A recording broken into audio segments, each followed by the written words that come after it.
Hello, karibu sana katika somo la leo. Jina langu ninaitwa Samuel Ngogela. Tunaendelea na darasa letu la namna ya kujiajiri, na malengo makubwa ni wewe kuweza kujenga biashara ya uhakika mtandaoni, namna ambavyo unaweza kumiliki biashara ya uhakika na yenye kukuingizia kipato cha uhakika mtandaoni.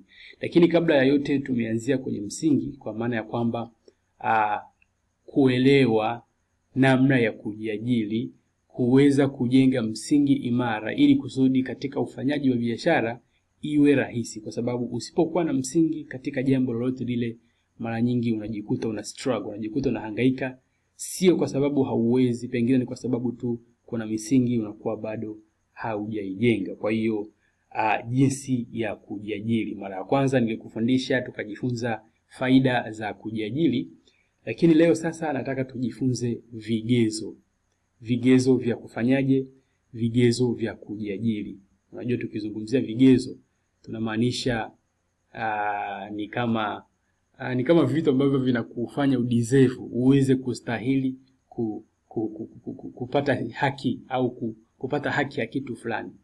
Kwa hiyo na kwenye kujiajiri kuna sababu kama 5 hivi ambazo ama kuna vigezo kama 5 hivi ambavyo nimejaribu kuvianalyze hapa, na ukiweza kuwa na majibu mazuri, ukiweza kujimarisha vizuri katika hivi, basi kwenye kujiajiri hauwezi kuhangaika. Yaani hauwezi kuhangaika sana, kwa sababu watu wengi wanahangaika sio kwa sababu hawawezi, ni kwa sababu wameshindwa kujenga tu msingi. Lakini ukijenga msingi unaweza kuanzia popote pale na ukaanza kupata matokeo mazuri.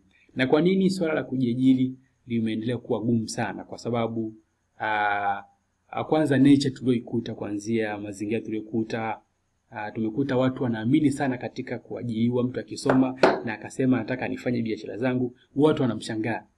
Mtu akiacha hata ajira nataka aendeshe biashara yake, watu wanamshangaa. Mtu akianza hata kushindwa kujenga nyumba yake, anaanza kutumia labda mtaji kujenga biashara kwanza, anaambiwa afadhali, yani biashara hizi haziaminiki, unaweza kujikuta unapata hasara muda wote.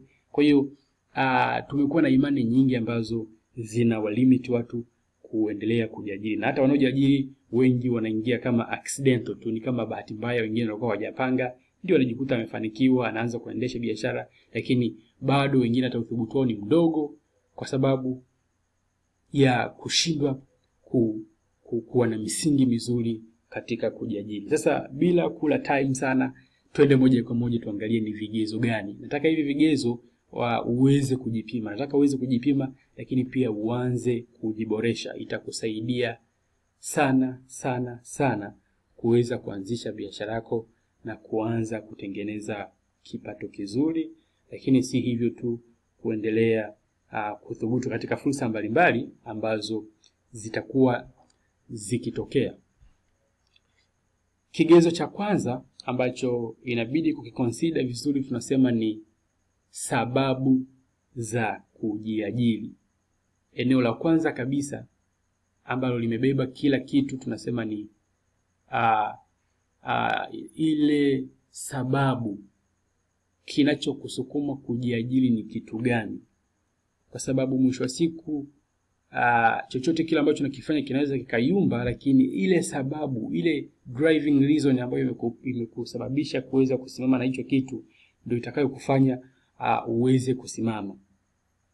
Na kwenye sababu zimegawanyika katika kategori 2. Kuna sababu ambazo tunasema ni push factors, alafu kuna pull factors. Tukisema push factors, tunazungumzia sababu ambazo zinakupush, yani ni kama kuna kitu fulani ambacho, yani ni kama tunaposema push factors, yani ni kama haukuwa na mpango, yani haukuwa umepanga sana kujiajiri, kuanzisha biashara yako, lakini kuna situation fulani unapitia kwenye maisha, pengine umeachwa, pengine ulikuwa unamtegemea father, unategemea wazazi, bahati mbaya sasa inabidi ujitegemee, pengine ajira hazieleweki.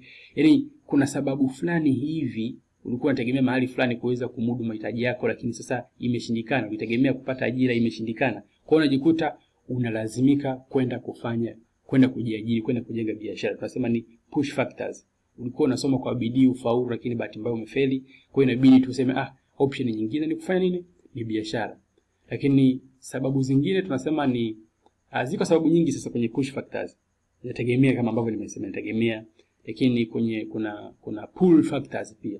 Tukisema pull factors tunamaanisha ni kama kitu ambacho ni kama kinakuvutia, kwamba yani unavutiwa kabisa kwamba mimi nataka nijiajiri.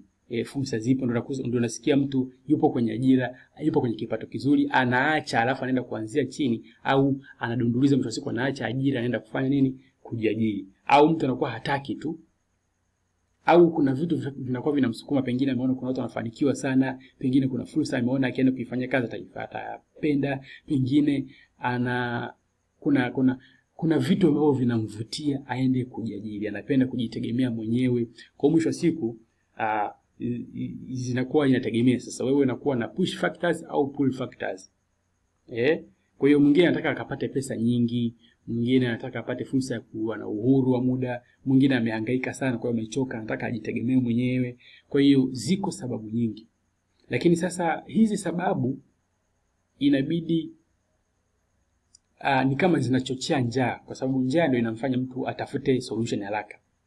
Kwa hiyo ni kama cues ambazo ni kama vitu ambavyo vinakudrive kutafuta suluhisho fulani, kwa sababu unapokuwa na kitu ambacho kinakupush au kinakupull, mara nyingi unatafuta suluhisho. Kwa hiyo sio mbaya kuwa na push factors au kuwa na pull factors.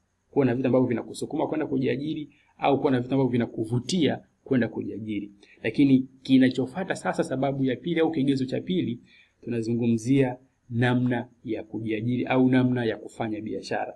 Haijalishi una sababu gani nzuri, haijalishi una sababu gani mbovu, lakini lazima sasa uwe na, tunasema, ile namna ya kufanya biashara. Ile sababu inakupa njaa, inakuongezea ile desire ya kutaka kuona mafanikio. Maana sasa siku na kitu kinakusukuma. Lakini sasa unaweza kujikuta una msukumo mzuri wa kutaka kwenda kujiajiri, lakini unashindwa kufanya biashara vizuri, ama unashindwa kujenga biashara vizuri. Ukitaka kutumia ile sababu ni kama soko likuhurumia hivi. Mtu hajui hata jinsi ya kuuza, lakini anataka atumie shida zake ni kama kuwabembeleza wateja wanunue. Au anakuwa ni kama analalamika hivi, nimehangaika muda mrefu sipati mafanikio, Mungu naye anione. Yani anatamani apige maombi aombe, wakati sehemu ambayo inahitaji ujuzi. Ndio maana ya kwamba lazima cha kwanza uwe na driving reason, uwe na sababu nzuri, lakini pia cha pili ujue namna ya kufanya, kwa sababu mwisho wa siku utapata unachostahili, sio kitu ambacho unakitaka. Lazima ufanye vitu ambavyo vitakufanya uweze kudeserve. Kwa hiyo tunazungumzia ujuzi. Kuna ujuzi wa jumla na ujuzi maalum. Tukisema ujuzi wa jumla kwenye biashara ama kwenye kujiajiri, tunazungumzia ule ujuzi ambao unakusaidia, unakupa uelewa mpana wa biashara, kuelewa mambo ya masoko, kuelewa mambo ya mauzo, kuelewa biashara kiujumla, fursa zikoje, namna ya kutunza mahesabu, namna kama yani kufanya maamuzi mazuri kwenye biashara na vitu kama hivyo.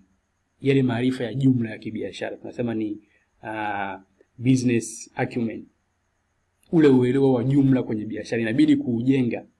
Haviji tu kama accidental, lazima uvitafute, lazima uvijenge, vitakusaidia sana. Lakini ujuzi wa pili tunasema ni ujuzi maalum, specific knowledge au specific skills. Ule ujuzi maalum, kwa sababu kwa mfano kama unaingia kwenye biashara ya kuwasaidia watu pengine kwenye changamoto labda za kiafya, kuna ujuzi maalum ambao inabidi uwe nao, tofauti na mtu ambaye anaingia kwenye ujuzi wa kuwasaidia watu kwenye mambo ya real estate, kuuza labda viwanja, kuuza maeneo. Kwa hiyo lazima pia ujue lazima uwe tayari kuweza kutafuta ile specialized knowledge kwenye kitu chako. Kama ni ujuzi uweze kujua bidhaa inatengenezwaje ama inapatikana wapi, watu wanapenda nini kwenye soko langu, ushindani wake ukoje, ili hiyo biashara unapoingia unakuwa na ujuzi wa kutosha. Usije kuingia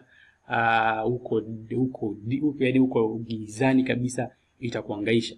Japo usije kutafuta kuwa master kwa ndio uanze, no, inabidi uanze huko ukiendelea kujifunza. Lakini ni muhimu kuwa na ujuzi wa jumla, lakini pia ujuzi maalum. Hivi vitu watu wanaviluka.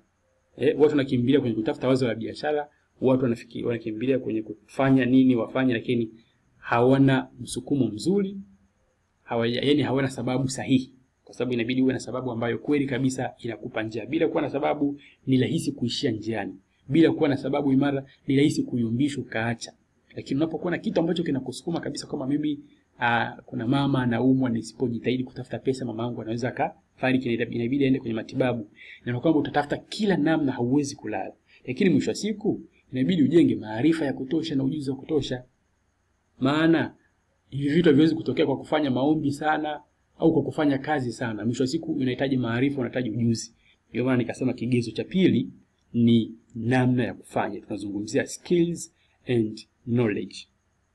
Lakini kigezo cha tatu ambacho kitakusaidia sana kwenye kujiajiri, tunazungumzia wazo la biashara. Sasa nini unataka kufanya? Na kwa mtandaoni nitakuja kufundisha vizuri. Sio kila biashara unaweza kufanya. Biashara zingine zinaweza kukutesa sana na ukajikuta unapata matokeo kidogo just kwa sababu umeingia kwenye wrong idea. Hata kama ni nje ya mtandao, basi unachagua wazo gani la biashara. Na kwenye hilo wazo la biashara kuna mambo mengi ndani yake. Unajiposition kama nani? Unataka kuwa kama supplier, kuwa distributor, ama kuwa muuzaji wa rejareja. Katika bidhaa unazoingia zina nature ya aina gani? Kwa sababu kuna biashara zingine ukiingia ili upate faida inabidi upate wateja wengi sana. Sasa ukiingia kwenye biashara zenye ushindani mkubwa unajikuta unadunduliza sana.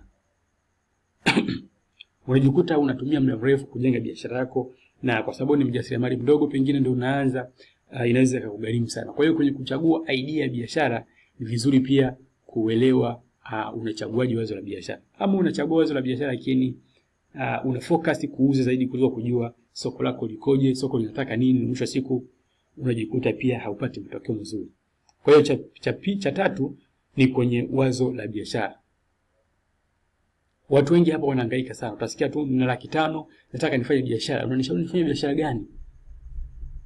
Ni biashara gani inalipa sana niweze kufanya? Ni bidhaa gani zinatoka sana niweze kuingia kufanya? Vyote hivyo tunasema vinaweza visikuletee matokeo mazuri. Inabidi wazo la biashara kwanza ujifunze na wewe ndio ulione. Sio vizuri wazo la biashara kuambiwa na mtu, kwa sababu mwisho wa siku bosi mkubwa kwenye biashara ni mteja. Kwa lazima ujue kuelewa matatizo ya soko, uweze kujua namna ya kwenda kupeleka suluhisho kwenye hilo soko kupitia bidhaa au huduma fulani utakayoamua kuipeleka. Kwa hiyo kitu cha tatu, kigezo cha tatu tunasema ni unataka nini? Unataka kufanya nini? Wazo la biashara. Kwa cha kwanza ni sababu, cha pili ni ujuzi na maarifa, cha tatu ndio wazo la biashara. Halafu cha nne, kigezo cha nne tunasema ni utayari wa kuanzia chini. Utayari wa kuanzia chini. Hapa watu wengi wanafeli sana kwa sababu wanataka kuwa na kila kitu ndipo waanze biashara. Sasa wengi kwenye kujiajiri hatujazaliwa kwenye familia zenye pesa nyingi, fursa za kupata mitaji hasa kwa mtu anayeanza biashara ni ndogo sana. Mabenki yana pesa nyingi za kuwapa wafanya biashara, lakini hawakupatii kama ndio unaanza. Kuna vigezo vingi sana. Kwa hiyo wanapenda kumwezesha mtu ambaye kashaanza tayari. Sasa wewe uko tayari kuanzia chini. Kama huko tayari kuanzia chini, ina maana kwamba utajikuta unatafuta rasilimali, unatafuta kila kitu, unatafuta uwe na kila kitu ndipo uanze, na mwisho wa siku muda unaenda unajikuta wazo lako linakuja kuishia njiani. Kwenye kuanzia chini ni pamoja na kukubali kutokueleweka. Kwenye kuanzia chini ni pamoja na kukubali kujitoa kabisa kwa muda wako wa ziada, kuacha baadhi ya vitu ambavyo ulikuwa ukivifanya ili kuweza kujenga biashara. Ulikuwa unapenda starehe sana, ulikuwa unatumia pesa ovyo ovyo, ulikuwa unafanya matumizi ambayo sio ya lazima, ulikuwa unatumia muda wako visivyo. Pengine watu wanakuona una elimu kubwa sana, pengine watu wanakuona una hadhi kubwa sana, pengine kuna jina fulani umelijenga. Sasa inabidi uanze biashara. Unaanzia chini. Ama pengine unaanza biashara hauna ujuzi wa kutosha. Unaingia kufanya biashara online, haujui kulipia matangazo, haujui kutumia social media kuweza kujenga biashara yako, haujui jinsi ya kuandika matangazo, ndio umeamua kuanza biashara. You have to build your skills. Lazima ukubali kuanzia chini, kuanza kujenga ule ujuzi wa muhimu utakao kusaidia. Sasa uko tayari kuanzia chini? Hicho ni kigezo muhimu sana. Watu wengi hawataki kuanzia chini, kisha anajilinganisha na wale ambao anaona wamefanikiwa, anatamani awe kama wao, lakini bila kufanya vitu ambavyo viliwafanya huwezi kufika pale, kwa sababu unapomuona amefika mtu yuko juu, hata kama mnalingana umri,